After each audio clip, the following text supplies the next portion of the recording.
On va parler biomédicaments, ces médicaments issus du vivant qui pourraient soigner des millions de patients atteints de tout un tas de pathologies, les cancers, les déficiences génétiques, les maladies auto-immunes. 95% des biothérapies commercialisées en France aujourd'hui sont importées. Il fallait créer notre propre filière. Tout à fait, c'est exactement ça. Et j'ajouterai également un autre chiffre qui est 8 biomédicaments sur les 76 qui sont commercialisés en Europe sont fabriqués en France, seulement 8. Donc on voit à partir de là qu'il était nécessaire et urgent de créer une association qui est l'association pour la fabrication des biomédicaments en France. Et c'est France Biolide. Alors parlez-nous des 15 membres qui constituent France Biolide rapidement. Tout à fait. Alors les 15 membres, ce sont les 15 membres qui sont des industriels de la santé, qui sont de la recherche publique, de la recherche privée, des fabricants portières. On a Sanofi, on a Servier, on a Clean Cells, on en a une quinzaine, on a le CEA, l'INSERM, on en a effectivement 15 et qui regroupent finalement l'ensemble des acteurs de la filière bioproduction. Le problème, c'est qu'on a pris du retard. Et c'est un virage qu'on n'a pas pris.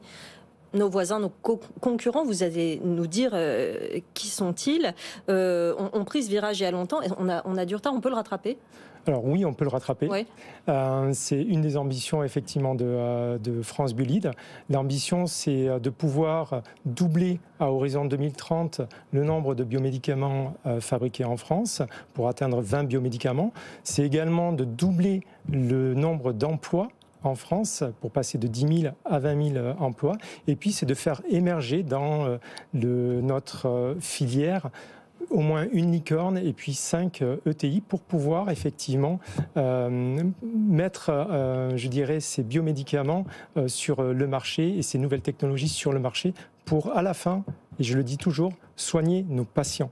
Parce que c'est vraiment l'important, ce sont nos patients. L'objectif, Jean-Marc. Oui, je suis en train de découvrir ce secteur. Vous représentez combien par rapport à l'ensemble des médicaments dans les dépenses pharmaceutiques? Les biomédicaments, c'est combien?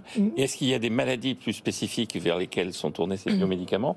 Ou est-ce qu'il y a effectivement une sorte de capacité à traiter pratiquement toutes les pathologies par un recours à ces médicaments? Oui. Alors, excellente question. Sur la partie économique, je dirais 4% aujourd'hui, les biomédicaments, c'est 4% des médicaments commercialisés dans le monde. Que 4%. Mais dans le même temps, ça représente 400 milliards de dollars sur le marché global du médicament. Ça représente exactement 30% en valeur. Quand on sait que plus de 1 médicament sur 2 aujourd'hui en développement est un biomédicament, ça veut dire qu'on va vers ça. Ça veut dire que la chimie, bientôt, c'est terminé. Ça vient compléter l'arsenal thérapeutique. Mais le rapport va s'inverser. Le rapport va s'équilibrer, je dirais. Le rapport va s'équilibrer. Et donc, à partir de là, il faut qu'on soit présent. Il faut que la France se positionne pour pouvoir développer et fabriquer en France ces biomédicaments.